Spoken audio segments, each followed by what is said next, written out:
From the gridiron to the pitch, that's the main switch. I'm breaking down the blitz, you're checking stats in it. He calls it a proper field goal, I calls it a money shot. Giza analyzing the snap, a transatlantic plan for the pigskin. We see the same game with two different sets of proper eyes. From London to the concrete jungle, watching the legends rise. It's the Yankee and the Brit, the transatlantic hit. That's the play action pass, yeah, you know it's a solid fit.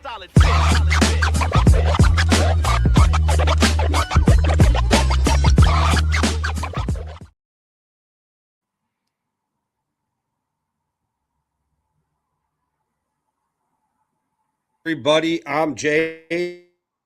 He's mad. It's the Yankee and the Brit. We just did round 1 of the NFL draft. How are you feeling after round 1? Yeah, I mean, I hope everybody's feeling great after round 1. It was a fun round 1. I think we got set up in a way that we didn't know what most teams were going to do on the way into the draft. And things fell well for my Dallas Cowboys. If any of you guys watched the show yesterday that I did, I said the Cowboys need to do anything to get Caleb down. So I am happy with the way that the draft fell. And, you know, it was an exciting draft. What did you make of draft night, Jay? Maddie, I got a quick technical question. Did you add both views to this stream? I think so. Maybe. Oh, well, we're going to get throttled. So everybody who doesn't see us, I'm sorry. YouTube's new thing is pick one or the other, or they throttle it down. Oh, okay. Okay. Well, I mean, we could just come out and come back in again and set up right. We'd have to set the whole thing up again all over. Okay, we'll leave it. We'll leave it. We'll just go. Oh, that's crazy. We'll be fine. But I was just noticing I got 2 screens going, and I'm like, wait, what? Okay. Apologies. My bad. Okay. Well, no worries. Let's get on. But yeah, guys, you're seeing things in real time. Yeah, good draft. I thought Pittsburgh, you know, it's one of the cities that I would actually quite enjoy going to in the US. I think it looks like Pittsburgh put on a great show. That was the biggest turnout in NFL draft history of like 320,000 people on the first night of the draft. But they seem to break that record every single time. Jay, how do you think draft night went? I want to know how they know it's 320,000. I was at a draft and ain't nobody counting you when you come in. That's what I want to know. I want to know how they know. But it was an interesting draft for me. Yeah, interesting draft for the Vikings, or just an interesting draft as the whole draft in general? Well, the whole draft is interesting just because of the positional value isn't as important this year, because there's only a handful of blue chip guys. But I was very interested by a very certain team that had some really good ammo that I think really shit the bed. Let's get into it and then we can talk more about them, Jay. But let's talk about the most surprising picks of the draft so far. I kind of just compiled a list of the most surprising picks that I thought that we could just kind of have a chat through, and you can jump in at any time to add any of your most surprising ones as well. But Jay, the first one started in pick 2, you could even say was slightly surprising, but pick 3, Jeremiah Love being taken by the Arizona Cardinals at number 3 overall. Jay, you actually quite like this pick. You think that Jeremiah Love is one is going to be a generational style running back. I think that this was surprising that the Cardinals weren't able to trade back, and the fit for the Cardinals here isn't great. But Jay, what do you make of the trade? What do you make of the pick at number 3? I think if you're a generational guy on the board, you get him. If the Vikings would have listened to everybody, they don't get Adrian Peterson. If the Panthers don't listen, they never end up with Christian McCaffrey. Like, if there's generational talents, you go and grab them. I gotta hit a rewind button. I gotta ask, because it's crazy to me. Why would you think that the second overall pick was one of those picks? Well, I didn't put it on this list because I didn't think it was too surprising, but because I didn't think it was surprising, that's who I would have taken as well.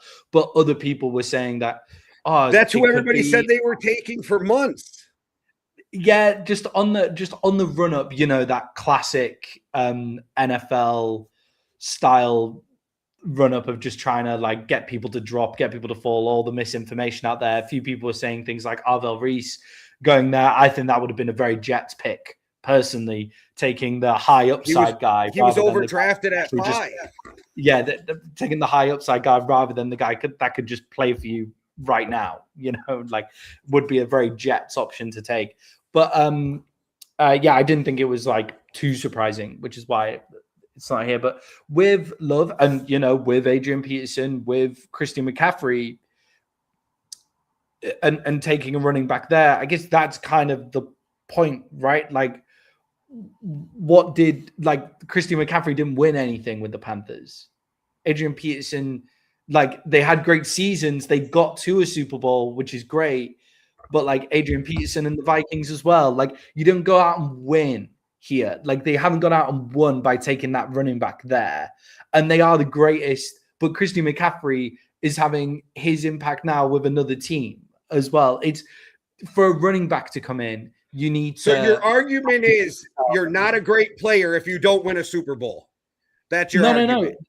No, he can still be a great player. Does having a great player do the most for the team here when it's at the running back position? So your argument is pass up on a generational talent because you don't think it's the right time to pick a generational talent. Yeah, I mean, my argument is the running back needs all those people, is the position I would say that most needs the people around them to actually have an impact on the team winning football games. So if you look currently, Ashton Genty taken so high, the Raiders hadn't built anything. Yeah, but they got them. A bad offensive line. You're comparing apples to grapes. But the Cardinals don't have a great offensive line. The Cardinals are not a good football team. That's why they're picking 3rd overall. They're rated 15th. They're rated 15th. They're picking 3rd overall because they don't have a receiver or a quarterback, and their defense is ass. Yeah, they don't have a receiver or a quarterback, and they've taken the running back here instead of trading out. Once they're stuck at 3, this is the point here. Once they're stuck at 3, they did the right thing. People say trade out like there's. How do you know there was somebody offering something worth trading out for, though? We always do this as people. They're like, they should have traded out. We don't know what the trade packages were offered. And if you look at the trades, nobody got a ton for moving anywhere in this draft. Kansas City gave up the most, and I don't think they gave up a ton. Yeah, and I think, you'd look at it with the Cowboys trading up. The Cowboys, it was a swap position, basically, but they had to give up 2 5ths, but then they get their 2 4ths back later and those kind of things. And the once I saw the Chiefs trade package, I said, well, the Cowboys should just trade up to go get whoever they want as well, because it wasn't huge. But I think the Cardinals not being able to trade out is the problem. Once they were there, okay, I kind of get it. They would be reaching to take anybody else. I'm glad for the Cardinals that they didn't take Arvell Reese, for example, which is who everybody was saying they should take when Sonny Styles would be better, personally. And at least take this generational guy, and it's not a terrible pick. I think it's just a surprise that they weren't able to get out and nobody was offering something to come up and get him. You would think a team that's on a Super Bowl precipice would think, I'll go up and try and get him. I'll give up that extra thing to go get Jeremiah Ford.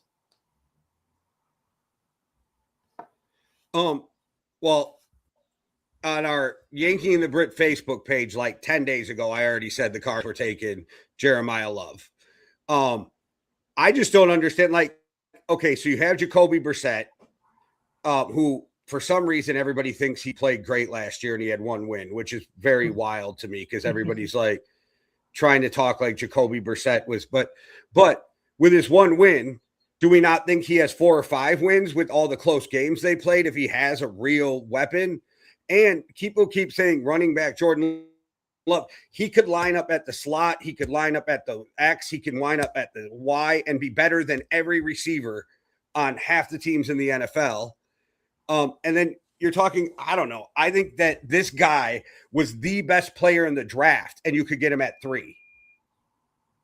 I think it's a wild take, and I think that me and Daniel Jeremiah were the only ones on this train. Yeah, and I mean, you guys might be proved right. I think the Cardinals are just so completely filled with holes. But as I say, at pick 3, they actually did the right thing. Once they're sticking and picking, they did the right thing with who they took, because you get that generational talent, you get the highest, like you get the best player on most people's boards. People put Mendoza, but Mendoza isn't more talented than Love. Like his position is more valuable, but he's not more talented than Love. Also, I don't know if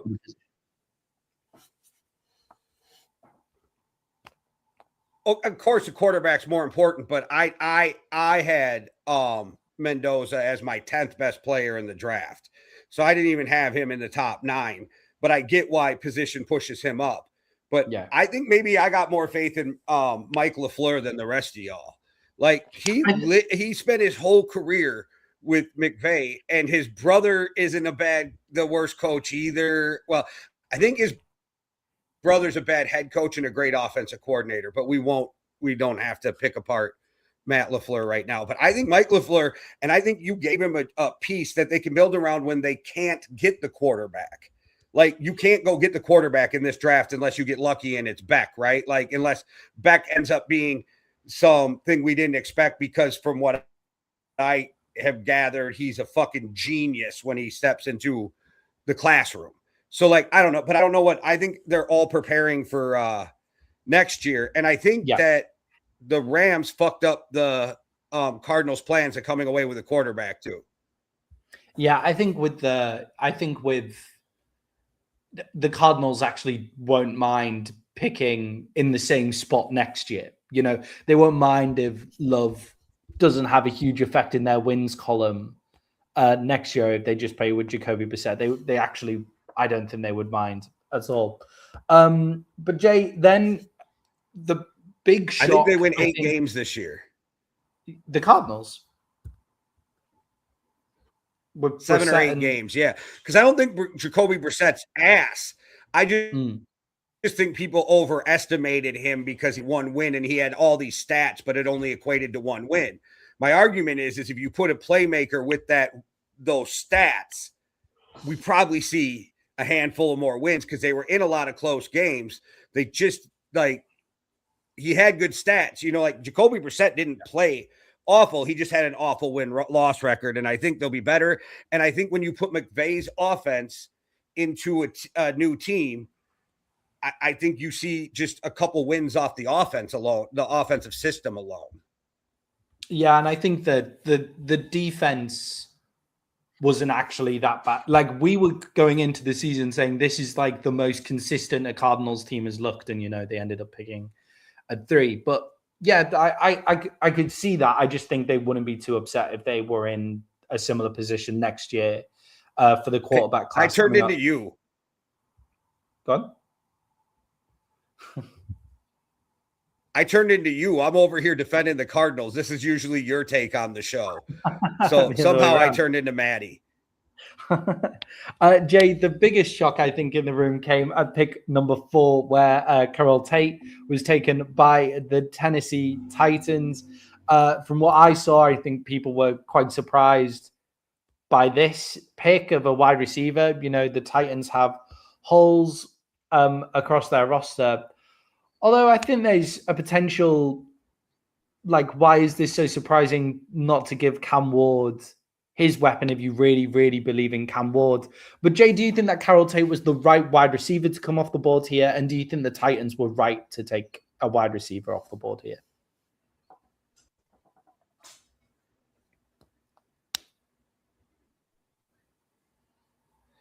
To me, this was the worst pick in the top 10. Like, the best player on his team and you draft second best receiver on his team. You draft him 4th overall, and there was a lot of more talent wide receiver wise on the board. Yeah, I think. Yeah, I don't have any problem with you giving the player they picked and where they picked him, right? Because why is Tate going 4 when he wasn't even the best receiver on his team? Yeah, 100%. I think I don't necessarily hate taking the wide receiver, and you take the wide receiver that you think best fits you and what you are trying to build and what you have to offer as an offense. And they've got Dickey, they've got Oman Ayamina as well. So they're trying to build like a consistent wide receiver room there for Cam Ward. But the Titans have so much need for star power in their team that is Tate that star power. And look, I don't think you're going to get anything wrong necessarily drafting an Ohio State wide receiver, but the guy who was the most explosive player, the guy who would give them the most star power coming off the board goes a little later on to the New Orleans Saints with Jordan Tyson. If you can get over his injury concerns, then you get that explosive player, and that's what the Tennessee Titans need to add to their wide receiver room. They've got like a nice, consistent two consistent enough wide receivers there in Ayamina and Dickey Dyke is how his name's spelled. So you have that consistency. You're looking for that star power. So get the right wide receiver for you. Choose the wide receiver that you want. That's fine. I don't necessarily disagree with it. I'm just not sure that this was the right wide receiver for them. And they could get so much wide receiver depth later on in this draft. And most importantly, Jake, they need star power all over the place. So they could have had Stoney Styles here. They could have had Arvell Reese. They could have had Caleb Downs as a leader of the defense there as well. They could have gone out and got a player to give them star power somewhere else and get a wide receiver later. So 4th overall, I don't think so. Who would have you put with the Titans here, Jake?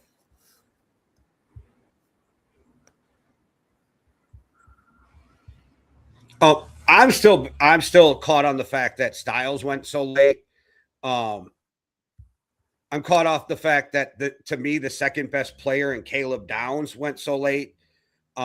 Everybody was, I don't know if they were still thinking positional value, even though everybody's been screaming since the beginning that this is not a draft that you worry about positional value. So I'm not sure what they were thinking, but there's a handful of guys. I mean, I would have picked Dylan Thieneman over him, even though he went 20s. There is guys I would have picked over him in a heartbeat. So I'm not sure what they were thinking. I think they were probably going to go Love. They were convinced they were going to get Love. And then probably about 3-4 days before the draft, they realized they had to pivot. Yeah, and I mean, it kind of looks like that as well. So yeah, I wasn't sure about this draft pick at all. Jay, once the Kansas City Chiefs traded up, I was very surprised that they went for Mansoor Delane. Although Mansoor Delane makes loads of sense for them after them clearing out their cornerback room. And that was who the cornerback is the position that they were coming into the draft to take. They made it very clear that they were going for a cornerback. And since the draft last night, they've come out and said he was always our guy. Delane was always our guy.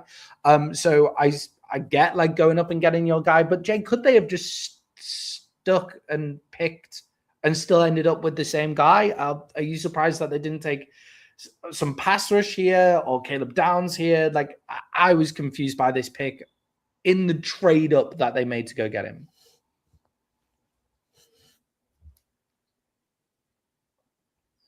I'm not, because he's the only first round talent at corner. So like they didn't let up the farm either, move up. And I was shocked at first, but then once it dawned on me, like, yeah, they gave up their whole secondary.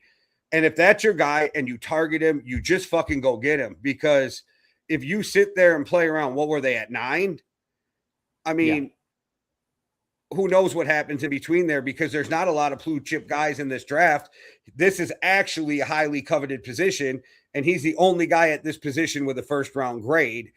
And I don't think anybody had him graded lower than like 12th. So like, just go get him if you think that that's who you're going to get or who you want. Yeah, right. It's like if you look at the teams that come after 6, like the teams that the Chiefs have gone and jumped there. So it's the Commanders, you know, they do the right thing, I think, in taking Sonny Styles, but you don't know. They also need to get younger at cornerback as well. The Saints are probably just on a thing of best player available, right, with their roster buildup. And the Browns probably didn't need to commit anything to defense, but you don't know what the Commanders and the Saints would have been taking there. And with the Chiefs, they have picks in the later rounds. Those picks are not going to play for their team, so they don't need those picks. So they can just go, there's one guy in this draft who is going to play for our team day one. Let's just go get him and make sure we have him in the building. I really like actually what they did after taking a step back to think about it. Like later on that day, I think we're both on the same page with that.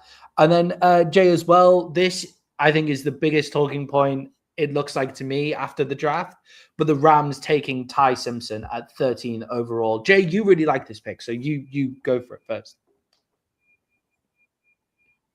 Yeah, I had Ty Simpson rated as my 16th best player.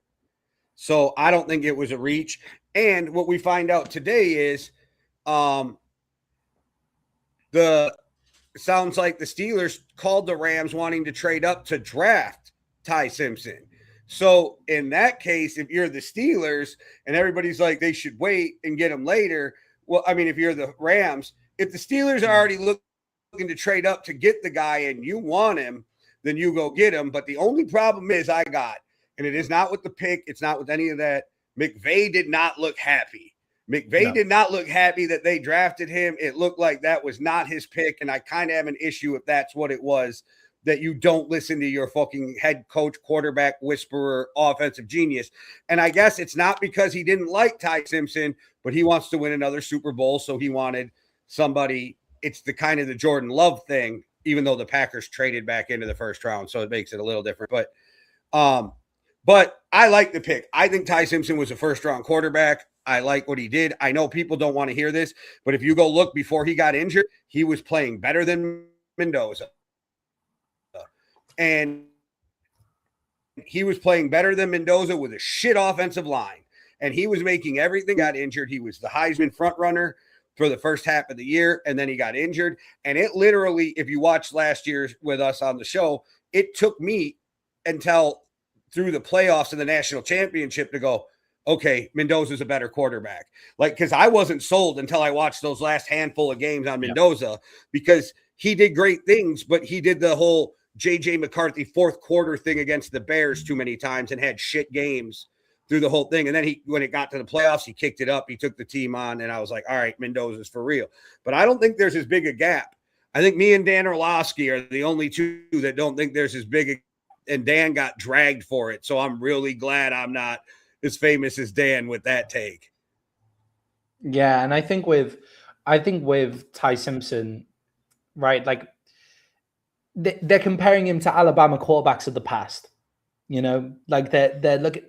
Alabama's different. It's different world out there now. Like it's not the same. It's not the same organization now that Saban isn't there, and it's not the same organization now that NIL money is available. Like the reason that Indiana is a fairy tale story. Don't get me wrong, but like they did basically buy in like through the transfer portal their entire team that goes and wins the national championship, because in a world of NIL money, colleges like Indiana are going to do really, really well because their alumni are so rich, just in general. So Alabama, you know, isn't the same. So Ty Simpson, yes, he's an Alabama quarterback, but he's not coming from the same Alabama style that we were looking at before, where it's just lay on a great defense. With the process, I think, is something that I have a slight issue with, and especially with the fact that Sean McVay doesn't look like he wants Ty Simpson at all. And Jay, I agree with you. I think it's because he wants to go and win another Super Bowl. Taking Ty Simpson here feels like, to me, the Rams have already decided their roster is good enough to go and win a Super Bowl. It sounds to me like they decided their roster was good enough to win a Super Bowl this year, which it was. That's a fair process to go through. But, you know, it feels a bit resting on your laurels to go, I'm going to take the guy in 2 years' time when we can push for a Super Bowl right now. But they went and got their corners in free agency and trade. Yeah. They locked up that defense and made it better. So I would say now their own weaknesses, you need to run stuff, but that's what the second half of the draft is going to have for linemen. Guys that are great at stuffing the run, but the question comes and they do it on the pass. So I think if you look at it, I think they looked at like, okay, we made these trades. That's our first round pick. This is a luxury. We can get the heir apparent to Matt Stafford. And I mean, look at the Colts. They're still looking for their replacement of Andrew Luck. Like, if you can get your guy and let him sit for a couple years, I don't think that's a bad thing. I don't know. I think it's crazy that people think it's the worst pick ever when I was like, in other drafts, Ty Simpson is the best quarterback in a lot of other drafts. So, like, I don't get where people all of a sudden change the way they evaluate quarterbacks. Or they're like, look at him at the end of the year. Well, did you guys not watch him at the beginning of the year with a shit offensive line? He's super accurate. Yeah. If there's a guy whose mechanics are perfect enough where you sit high school kids down and say, watch this guy and follow those mechanics, it's Ty Simpson. Yeah, and I think it's also interesting to remember that this was not the Rams pick. This was the Rams pick from the Falcons, was it? This was... the Rams also had another pick. They also had to get their convicted felon. Yeah. They also have a second. They also had a second first round pick as well. So the Rams go out there and they go, we think that Ty Simpson is the quarterback of the future for us, and they do need. Matt Stafford isn't going to play every single game like this year. Like, realistically, he won't. And, you know, if Matt Stafford stays there for 2 years, then that's fantastic. They evaluated and said, we're just going to take our guy here because we think like there's no one else that'll really be a starter for our team here. So let's take Simpson here. They also had another first round pick, which they traded out of later on, but they had another first round pick to play with as well. And then you've also got to remember with the Rams, they don't actually have a backup quarterback right now. Like, Jimmy Garoppolo's probably retiring. So, like, backup quarterback was semi a need for the Rams. And with Matt Stafford being older, then, you know, your backup quarterback becomes more important.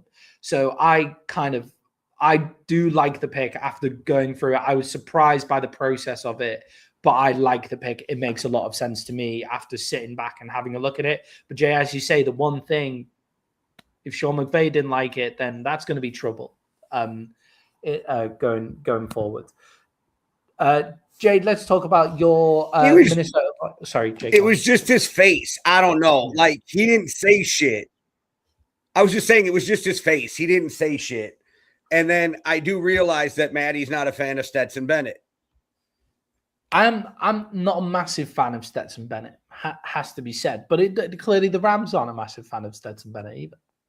Stetson Bennett might genuinely be like, he might genuinely get traded to somebody who needs a backup quarterback and be like that Gardner Minshew style guy, you know, where it's just all vibes coming into the building from there. Could be quite fun. Jay, let's talk your Minnesota Vikings. He's not shotgunning beers, but yeah. Jay, your Minnesota Vikings took defensive tackle Caleb Banks. I think a lot of people were very surprised by this in the draft. They could have had the safety whose name escapes me, Thielemann. They could have had Dylan Thielemann, which I think everybody basically mapped out that that's what was going to happen. So, Jay, what do you make of the Vikings taking Caleb Banks? How has KOC convinced you that this was the right thing to do? Okay, so with Dylan Thieneman not going to the Vikings, I think a lot of it is, I think they know Harrison Smith's coming back or he would have announced his retirement. I think Harrison just doesn't want to do the early offseason shit, and he'll be there for training camp. So you just leave it out there. Otherwise, he would have announced it. They really like Jay Ward. And after that injury, Jay Ward came on and played good. So I know that they like their safety room, that safety's deep. That's another thing. So, but everybody was saying Thieneman. It's why I thought it could have been Sadiq, because I think if you hear a name over and over and over again, it's usually not true. But then Sadiq went from the Jets, and so I was like, okay, maybe they go Thieneman. And then, so Banks was considered a top 10 pick until the combine when he re-injured his foot. And the Vikings medical staff has been over it, and Twin Cities Orthopedics is number one in the country for foot and ankles, and that's who the Vikings have. So if they say it's good, then the medical's clear. I get that. If he turns out to what he's projected to be, that's Chris Jones.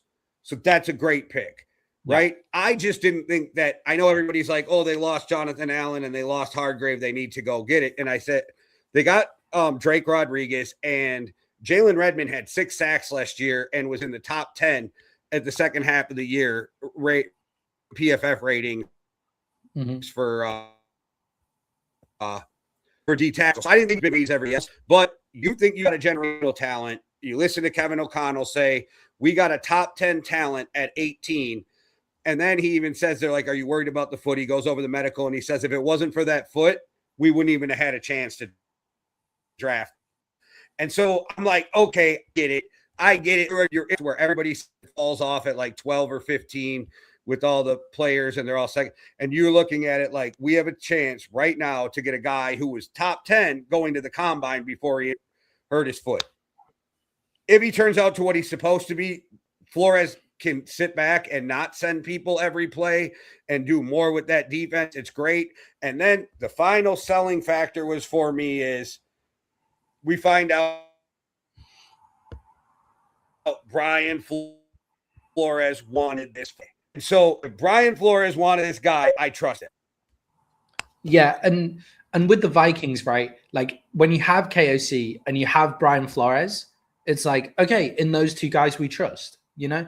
Like if it's the pick, if it's like a 50-50 pick, like you're not sure about it, and then you look at the coaching staff and go, okay, yeah, sure. Whatever, like let's move on. You know, the Cowboys, or when you find out, or when you find out that KOC did not want Lewis Cine, and Kawasi made that stupid trade with the Lions, and they did not want to make the trade, but Kawasi did it for draft, and then drafts Lewis Cine, and you're like, oh, it makes sense now. You went against your coaches. Yeah, and two, like it's the best coaching staff in the NFL, in my opinion. KOC and Brian Flores. You get two head coaches for the price of one. Both, one's an offensive genius, one's a defensive genius. So just don't go against your coaches. Jay, I think that I was surprised by it. I didn't really see it coming, but I think it was a good draft pick. When you go watch this guy's tape, like, so I went and watched like just some of his stuff today. I've been on a 12-hour overnight bus across Eastern Europe yesterday. So I was watching some of his tape after he got picked, and I thought, yeah, this guy's explosive, screams Vikings to me. I kind of like the pick as well. And then Jay, the final bit of surprise before we move on to chatting about like post-draft players who might get traded and the biggest winners, the biggest losers, before looking ahead to day 2 of the NFL draft. The Dallas Cowboys traded with the Philadelphia Eagles in just a evil thing to do. Like, you know, giving Howie, don't deal with Harry Roseman. How many more times do we need to say don't deal with Harry Roseman? But Jay, did the Cowboys ruin their draft by giving the Eagles their AJ Brown replacement? I've seen the Dallas Cowboys somehow called biggest draft losers because they traded with the Eagles. So what do you think on that? No, I don't think they're the biggest draft losers for that. If you think like, okay, they're going to go up and get a receiver, it depends on how you have that receiver rated and where you think you can get. But didn't the Cowboys trade with the Eagles once before that both worked out for both teams too? Not in like, huh? It was for Micah Parsons. Yeah. Yeah. Okay. I couldn't remember, but I'm like, didn't they do a trade that seemed to work out for everybody last time too? Yeah. Like, so you guys, everybody can say what they want, and you can hate Jerry, but Stephen Jones. Oh, go ahead. Sorry. The funny story about these picks. So these picks. So the last time the Cowboys and the Eagles traded with each other in an NFL draft, the Eagles traded up with the Cowboys for the Eagles to go get Devontae Smith, and the Cowboys can then pick Micah Parsons at this point. Yeah. So trading for a wide receiver and then a guy who eventually becomes a defensive edge as well. And then, so this pick that was traded was the Green Bay Packers pick for Micah Parsons that the Eagles have traded up with to go get a wide receiver, and the Cowboys have traded back to take a defensive edge again. So funny ways how history repeats themselves here. But Jay, sorry, you were talking about Stephen Jones. I was just going to say, you can think Jerry's dumb, but Steven's not, okay? Stephen Jones and that team, the only thing they do awful is they're too afraid to get in front of a contract, which I don't understand, but they draft well. So I don't really question their draft strategy. They draft well. They draft, develop, don't sign the guy, and then get taken to the cleaners on the new contract. That's what the Cowboys do. If they could fix up that last contract part, they'd be amazing. Like, I just don't. I think that's Jerry. I think Jerry likes those cheap fourth years, but in the long run, it ends up costing you more. So, like, Jerry's got to quit being a cheap ass, but I like what they did. And the Cowboys, to me, well, I'll hold off, but the Cowboys did a great job. I'll hold off on that. But the Cowboys, to me, did a great job. I trust their drafting, and I don't think it's the worst thing to trade within your division. You don't ever give the guy in division the best edge rusher in the game. You don't ever give the guys in your division a top quarterback. I get that. But we're talking about receivers and later round picks. I don't think, or later first round picks. I don't think it's a big deal. Yeah, and look, I don't love the idea of trading with Harry Roseman, but I really do trust the Cowboys in draft strategy. And when you look at what they did moving up and down in the draft, so to move up to go make sure they got Caleb Downs, they gave up 2 5ths, but then to move back with the Eagles, they got 2 4ths.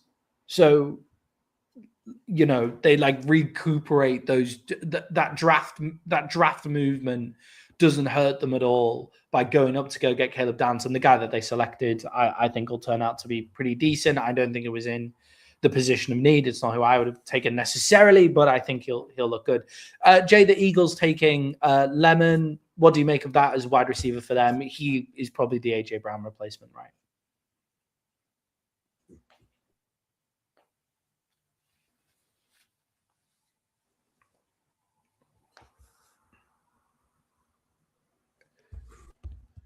Sorry, can you hear me? I don't mind the Lemon pick. My thing is, I think Lawrence was a great pick for the Cowboys, and how you hate on your own team's great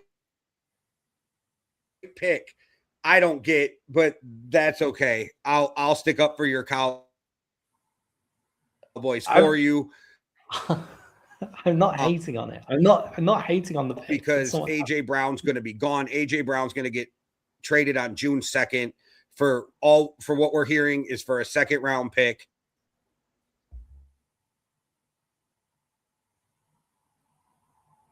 Yeah. I think with trading up to go get Lemon, I think that was I think that's a good pick for them. I think it's a solid pick in terms of going and getting your wide receiver. We know AJ Brown is going to leave. It just looks that way as well. And again, in Harry Roseman's talent evaluation is good. But Jay, that brings us up onto our second segment of the show. It's looking at teams that will now trade players after looking at the draft. So after looking at how teams drafted, I've got 3 players that I think are going to get traded. And Jay, we don't need to talk much about this. We've spoken about it a lot already, but AJ Brown is clearly getting traded. How do you think that affects the Philadelphia Eagles?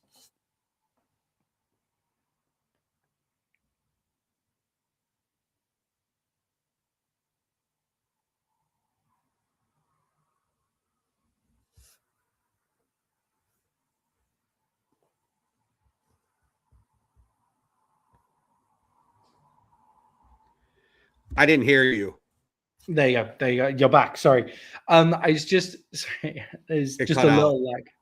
There's a little bit of lag. But the AJ Brown is clearly leaving the Philadelphia Eagles, especially after they go take Lemon. What do you think that does for the Philadelphia Eagles? What do you think that does in terms of them going forward? Do you think they'll miss AJ Brown? And Jay, is it pretty locked on that AJ Brown is going to the Patriots as well? Could another team come in and swoop in and take AJ Brown at the last minute?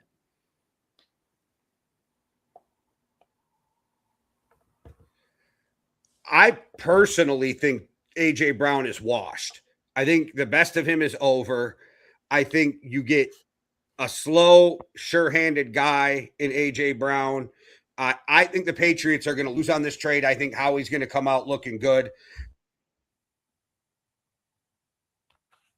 And I think this is going to be an upgrade at this point because Jason Gray at point he's washed. Wow, washed. Yeah, I don't know about washed, although he does remind me more and more every time I watch him of DK Metcalf, right? Like, yeah, all the size is there. Yeah, he's going to go up and body guys, and he's a horrible matchup for people to have. But how much is that translating? Like that, are we still giving him the props of being this athletic freak from 3-4 years ago? I think AJ Brown will be a good thing for the New England Patriots. I think he'll be a good foil for Drake May, that down the field threat that he has. I think it'll be a good move for AJ Brown. He'll actually get the targets and stuff like that as well. I don't think AJ Brown needs as much separation, but so I'm not sure I would go with the term wash. But I don't think the Eagles necessarily lose here. And as always, the Eagles don't really lose when it comes to roster building, thanks to Howie Roseman. So I think with the Philadelphia Eagles, they're getting younger at the position, they're getting cheaper at the position. And I think for them, Devontae Smith and Lemon and Devontae Wicks, I think that will be a good wide receiver room for what they're trying to build, that run first offense. Jalen Hurts isn't flinging down the field the whole time. I think that works really nicely in terms of their roster rebuild, and they're getting cheaper, younger. And Jay, they're getting the noise out of the building most as well, which the Eagles like noise, but last year was crazy. Like the amount of noise coming out of that building was crazy as well. AJ Brown will have less than 600 yards. Fuck yeah. Love that. Clip that. Clip it. Yeah, I like that. But AJ Brown washed 600 yards for Jay. I think he'll get more than that as a Patriot, but we'll see. At least DK Metcalf still got speed. Like, AJ Brown is slow now.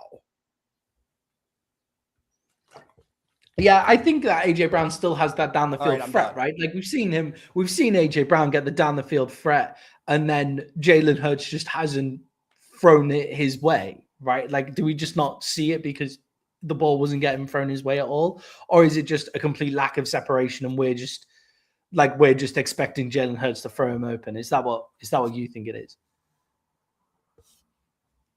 Yeah, I watched all last year and I was like, he does not have that step anymore. But Hitman got pretty hot with me a couple times, so I stopped with the AJ lost the step thing because it was a real sore spot as an Eagles fan for him. The second overall pick is the news.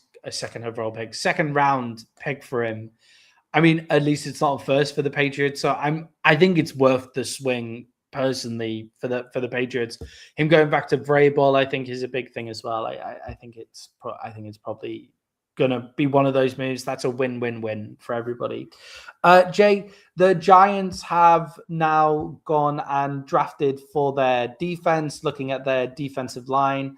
Again, Arvell Reese going to the edge. The New York Giants now have a pretty stacked and expensive defensive line room, especially in the edge. Who's going to be the odd man out in the New York Giants lineup? Are they going to trade away Thibodeau? Are they going to trade away Burns? What's going to happen there for the New York Giants? Nobody.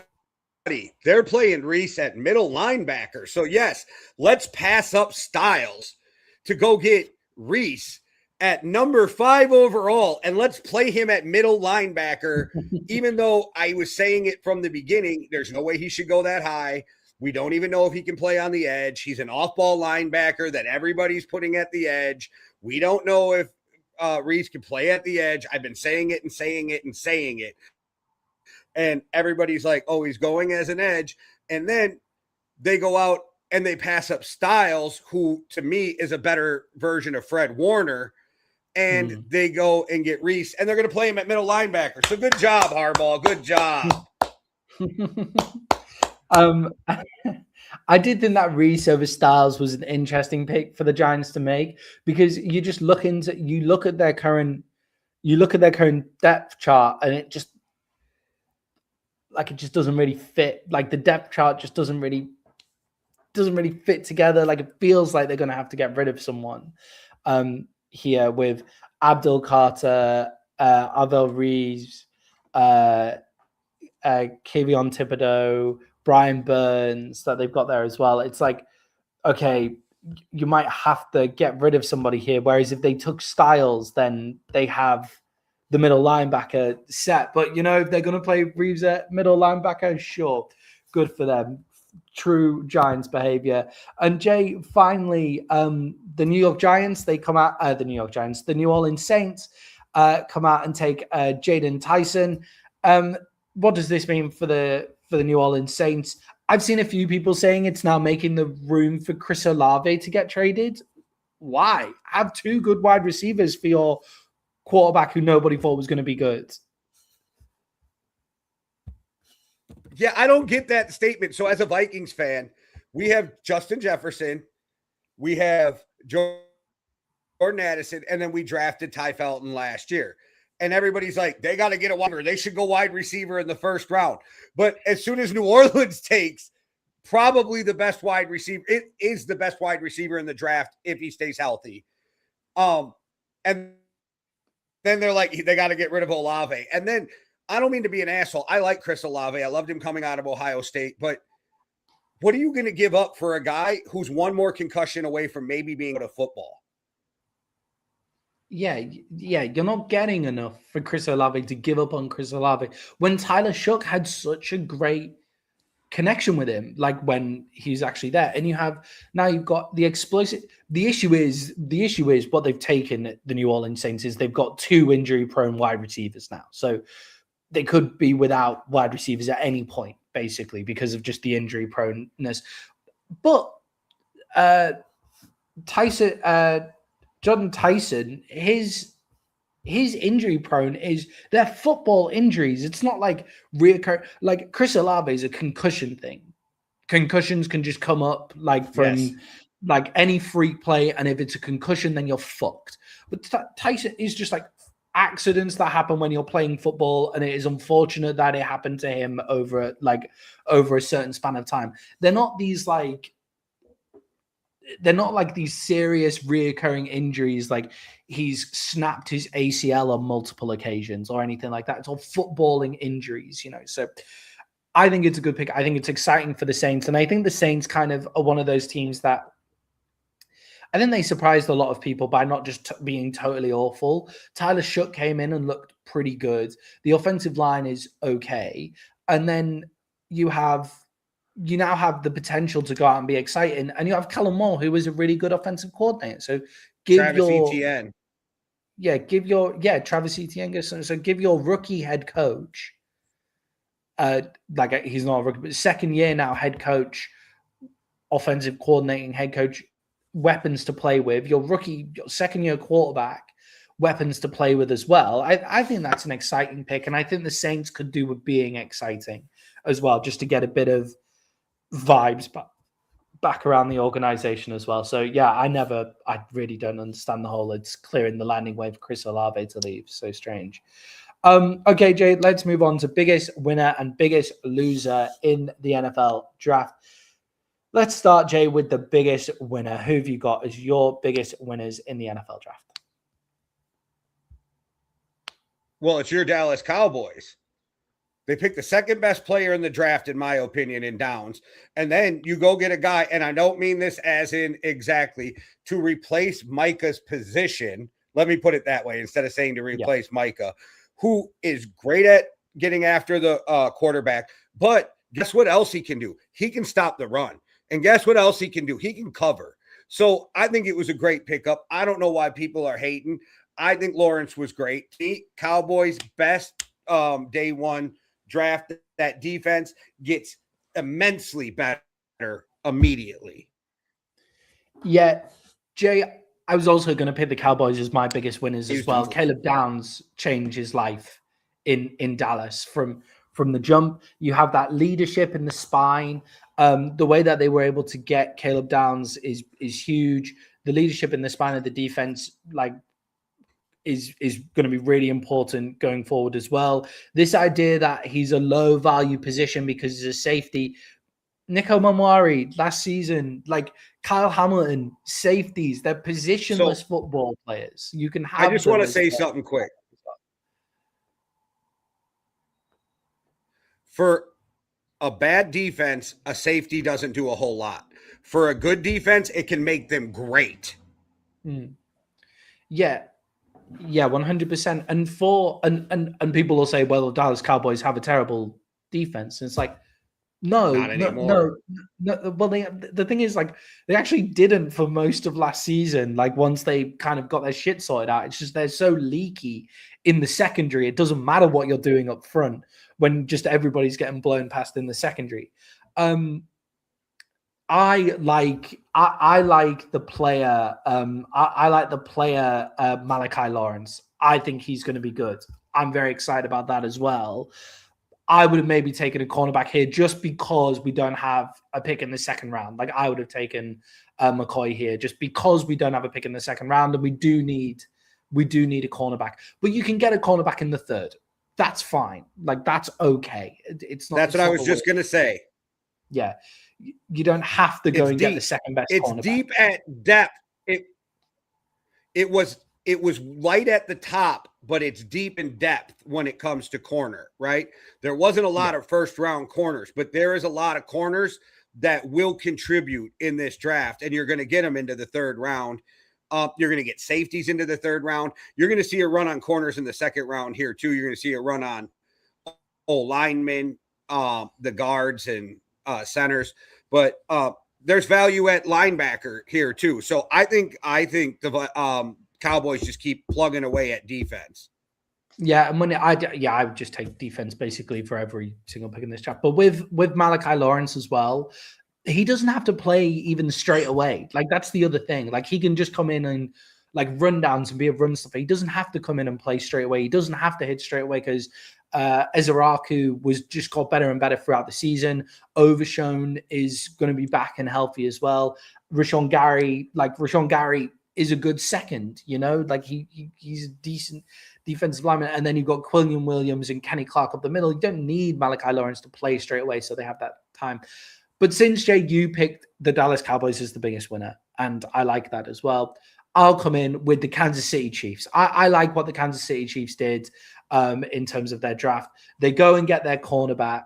They go get their cornerback of the future, which is a position that they desperately needed, and they get a defensive tackle of the future, which is a position that they desperately needed as well. They just went, we don't need to worry about having loads of picks. We'll just trade into positions to fill our needs, and it's the best cornerback in the draft and a good defensive tackle as well. So I like how the Kansas City Chiefs set up their draft board as well. What do you make of Kansas City, Jay?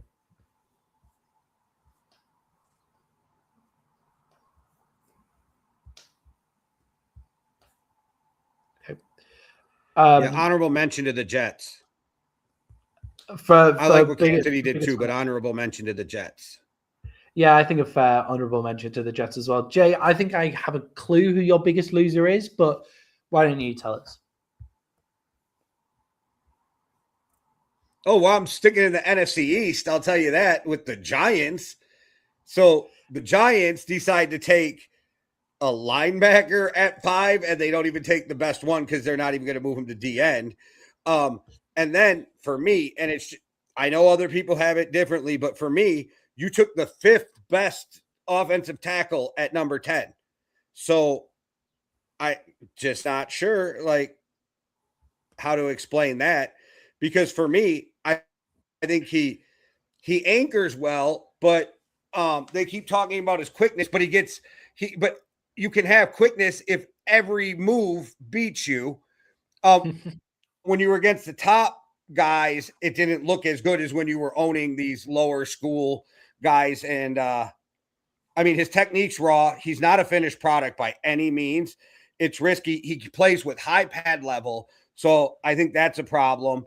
I still think he was a first-round talent. I just don't think he was. I think there was other guys there. Fano for me would have been better. Freeling would have been better. Caden Proctor, I put in the same category as him, as in they both had questions to me where I had these other guys above them because I thought they were more solid. I know exactly what I'm going to get. Plug and play day one guys, but that's just me. We'll see how it turns out. I mean, we're all experts after the draft, and then we don't know if we're right for 2 to 3 years. Yeah, it's difficult saying biggest losers because we have no idea what these guys are going to look like. But with the Giants, it feels like when you look at their draft, when you look at the positions and you look at the players, you think, oh yeah, not too bad. And then you look at the players that they could have had at those positions and you go, okay, Sonny Styles would have been a better fit. And then the offensive tackle, I actually like them taking an offensive tackle. It doesn't matter if he's development because he doesn't have to play right away for the Giants. So Andrew Thomas is probably going to get injured, so he's going to get some play time. But yeah, I think it was a bit strange as well. And it's weird because if you think about the Ravens with Harbaugh, when their teams were lighting shit up on defense, it was Ray Lewis or Terrell Suggs at linebacker. It was Ed Reed at safety or who do they have right now? I'm blanking. Hamilton? No. Hamilton, yeah. Kyle Hamilton. Yeah. That's when they were at their best, right? So I thought, okay, they're going linebacker. They're going safety. I thought they'd go safety, linebacker. I thought they were going to go downs and then Styles or stuff, but they could have went the other way and then actually worked out. My way wouldn't have worked out. They could have went Styles and then Caleb Downs, but I don't know. Yeah. I question it because I feel like they took 2 players that way too early. I don't know. The 2 players they took, I feel like were way too early at both spots. But like I said, it's just me and we're all experts today. Yeah, and Jay, for me, the Pittsburgh Steelers are the one of the biggest losers of this draft as well, largely because of the moves they were trying to make, not because of them taking Max Ianachora.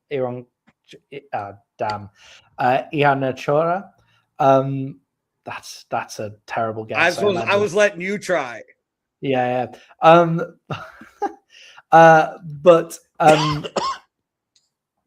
that not because they took him, developmental prospect kind of reminds me of Tyler Guyton. McCarthy clearly likes that kind of guy, is happy to try and develop him. Okay, I guess. If you need a guy to come and start straight away, but they've tried to move up to go get Ty Simpson. They wanted Ty Simpson. They weren't able to get him. They also wanted to move up to go get Lemon. They were on the phone. Stick and pick Lemon. They picked Lemon basically. They were on the phone to Lemon. And then the Eagles jumped them, and Lemon couldn't pick up the phone to the Eagles because he was on the phone to the Steelers. If that doesn't scream biggest loser to you, then I'm sorry. Like, it's not necessarily that they did anything bad. It's that the two things they wanted just didn't go right for them in this draft, which is a hard watch, man. It's a hard watch. Yeah, it was funny that Lemon's on the phone and you see his agent trying to switch phones on him, and he's like, "What the fuck is going on?" It's just that face, and he's being told he's being drafted next, and they're like, "No, you're being drafted right now by the Eagles," which is awesome because nothing like Pennsylvania on Pennsylvania crime. Yeah, right. Like I always wonder how those rivalries work in the NFL, like in-state rivalries. Like, do the Steelers and Eagles hate each other with the fact that they're not in the same conference? They don't play each other as much. Like the Cowboys don't hate the Texans, you know. Sorry, Jake. Just say that. I think your mic got muted.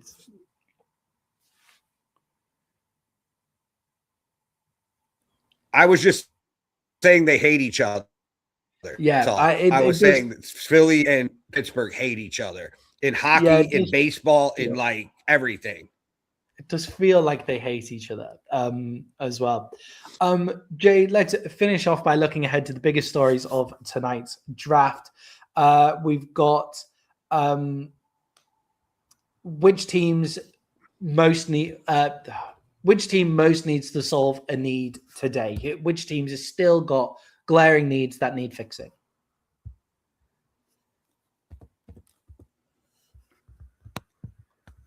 How about you go first? Because when I go first, I am going to answer this question and the next question at the same time.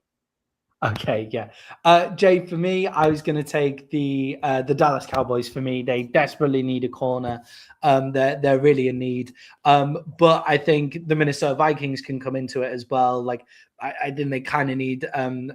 They could kind of come away with a safety here as well. In the Minnesota Vikings, not the most glaring need ever. And then in terms of, you know, the Tampa Bay Buccaneers could just keep on going edge all the time. They took Banks, who should solve some problems, but they could go all the time. And the Falcons, who didn't pick yesterday, they also desperately need help from the edge as well. But Jay, who you got?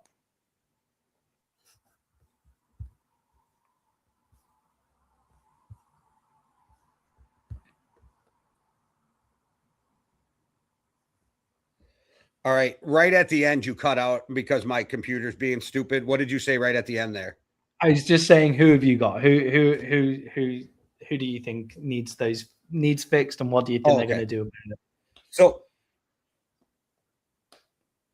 the San Francisco 49ers desperately need a wide receiver. And they control the first pick going into today. And you ask who the first pick is going to be with your next question. And it's going to be Denzel Boston, the slow-ass receiver that wouldn't even run the 40. As a wide receiver, not running the 40 is a crazy thing to do, right? Like, surely you have to run the 40, but maybe just not if you're that slow. Like, you're just asking someone to kind of trust you that you'll get separation at the NFL level. Jay, do you think that's actually a good pick for them?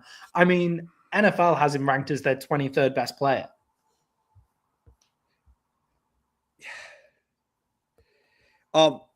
I think he would have ran a 4.6 something if he'd have ran the 40.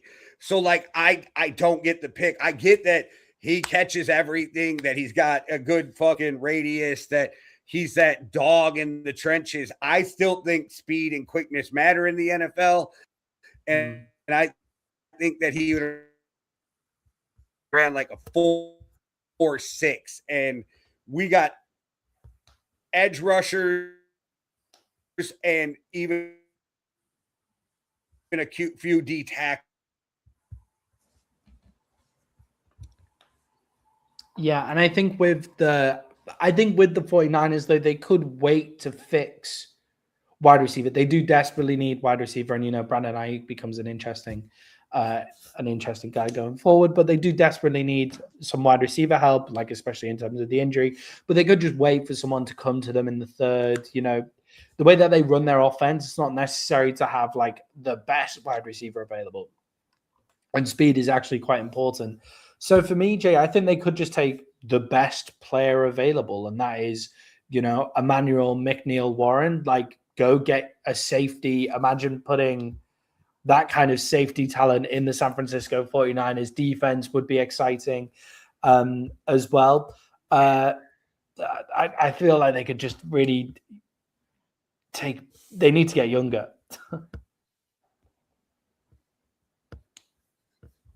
That's another guy in Warren that they were talking about. Oh, he's going to be a first round pick. And I'm like, how? He played at Toledo. Like, we never seen him against real NFL caliber guys. Like, how the fuck are we rating him in the first or early second? But they are. But I didn't see it. I went back and watched his tape, and I'm like, sure, he played great against the guy who's fucking going to be selling insurance in August. Like, I don't know. It's weird to me. Yeah, I think unless if they're just saying we're going on pure upside and potential, but I still think beginning of the second round is way too high to go on potential. But I agree with you. He's going to go in that beginning of the first round. It's just another guy that I sit back, and I'm not saying he can't play, but I'm saying, like, to me, you're risking a lot on a guy that could be a starter in the beginning of the second round. And even when they were talking about him in the first round. And the reason I did so much looking into him is because he was somebody that kept getting mocked to the Vikings. And I'm like, why does this keep happening? If he falls to the Vikings 17th pick today, what you take him there, surely? That's about where I think he should go, is the middle of the second round. I feel like you can still get starters at the beginning of the first round, right? Like instant starters. Not that this kid can't start someday, but instant starters. And again, he comes from Toledo. He's raw talent. He's got to be developed. And so I don't know. We'll see, though. And it depends who takes him, right? Like, if you're a team that's like, if you're the fucking Rams, where you got a great team, you can make these types of luxury picks. If you're the 49ers, you don't have Jennings. You don't have Ayuk. What are you doing at receiver? So, like, to me, it depends on who's also drafting in that place. And it's not, I think this kid has a chance. Warren has a chance to be really good. I really question taking him this high because we didn't see him against any top receivers. Yeah. And I think the difference with the safety here. So I think safety is one of those positions people pick on traits a lot. Like, people pick safety on traits, and I think his traits are good. The thing that you have here is he kind of sets a lot of traps to drive onto the ball and get really exciting picks with the velocity of the way that and the eyes, like with the velocity that quarterbacks throw with in the NFL compared to what he's playing against at Toledo, and what they're able to do with their eyes compared to what he's playing against at Toledo. Will he be able to set those traps as effectively? However, I think he has all the traits to be an exciting safety, and he's kind of screams 49ers safety to me. Safety is this weird position now, too, because there is no free safety or strong safety anymore. They're interchangeable. And do I think he can move out to nickel like they do with safeties now? Because safety's the new nickel. Yeah, I do. My question comes for him is, can he come down in the box and play linebacker? Because that's something that needs to be done at times from a safety, and that's where I question it. But if we were in the old days and you were like, he's just going to play free safety, I'd be like, go for it. Maybe somebody will just use him like that at first and coach him up as they go on the coming into the box. He's a willing tackler. He's just not great at it. Yeah. And Jay, I think one of the biggest stories of yesterday going into today is the Buffalo Bills didn't make a pick. They traded back 3 times to come into the second round. What do you think the Bills are going to do? What do you think that they can add at the top of this second round? At the second round today, maybe they'll trade back again. Who knows? But what do you think they were right to kind of trade back? And do you think they have got a guy in mind that they're trading back for and think will still be available?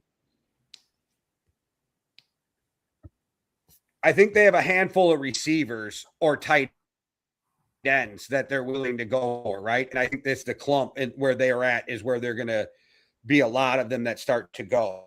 I also think they're good at moving back and picking up more ammunition because, again, not a top-heavy draft, but a deep draft and guys who can come in and contribute. And they need help a lot on that team. It just gets overlooked because Josh Allen is so good, because their secondary plays so good in coverage, and because their safeties, and because Cook is one of the top running backs in football. But they have a lot of holes on this team. They need to get better at the defense. They could beef up the inside of that offensive line. I think they were smart because for what they need, it's going to be interior offensive lineman, linebacker, safety, receiver, corner. These are all second and third round where there's a lot of these guys. So I think they're hitting the sweet spot for their needs. Yeah, and I think with the Bills and just with all the teams at kind of like the end of that draft, like no one seemed to want to pick at the end of the first round unless like the guys trading up like had a need that they desperately wanted as well. So and they weren't giving up Seattle. Seattle did. I think Seattle did a solid stick and pick for Seattle, right? Like you lose Kenneth Walker, you go get a young running back to plug in there at 32, I guess. Yeah, and he's not going to be your breakaway guy, but he's also a guy that's going to fall forward and he's going to pick you up 7-8 yards on runs, maybe get you a 12-15 yard run. He's never going to be the 20-30 yard run guy, but I don't think that's what Seattle was looking for anyway. Yeah, with the Bills, then I think the Bills are like an interesting team with this as well, because I was going to say, when you said like it's not a top heavy draft, I was going to quickly come in and say that and the Bills are like quite a top heavy team, so like you have teams that are quite top heavy, but the Bills are actually not a top heavy team. Like I just had a quick look at their depth chart there. They're top heavy because Josh Allen is fucking incredible. So actually, they could just go out and pick anybody and James Cook kind of improve. Yeah. Sorry, Josh Allen, James Cook, like do a lot of heavy lifting. And they've got DJ Moore at wide receiver is coming for them now. I guess great number CJ 2. Allen, really good too. But CJ Allen might be a good pick for them to take a linebacker, like whenever they're injured. I forgot what the name of the linebacker that they have who's always injured, but they're always much better whenever he plays, is there. But so maybe CJ Allen is a guy that they look at in the linebacker position. But yeah, the Bills become an interesting team as well as some of the other teams that didn't pick yesterday, like the Falcons didn't pick yesterday. The Colts didn't pick yesterday. There's some interesting teams. The Packers didn't pick yesterday, for example, as well. But all right, everybody start getting prepared for the draft. It's not long now until the second round. I thought it was crazy yesterday how quick everything was coming off the board, and then they were catching up, right? Did anybody take Omar Cooper? Didn't go, did he? Yeah, I think he did at the very end of the draft. No? Sorry. Let me because I was thinking Cooper or Fields for the Bills. That's all. Omar Cooper goes to the Jets. I don't know why I thought. That's right. That's why I said the Jets did a really. I forgot. I remembered earlier they moved back up. So Fields or Cooper are where I was thinking for the Bills, but now that lowers it or it trims it down for them. But they need a guy to take the top off. That's what I. Yeah, I think the Raiders would have probably. I think the Raiders are probably quite upset that Omar Cooper didn't make it down to them. Mendoza's guy at Indiana. Like I reckon they're pretty upset that he doesn't make it all the way down to them. But yeah. All right, guys, enjoy the draft. Enjoy the second and third round tonight. This is where it starts to get crazy, and we have like everything so fast, and we're not really 100% sure, like needing to keep on top of it and stuff like that as well. Jay, send us out like you always do.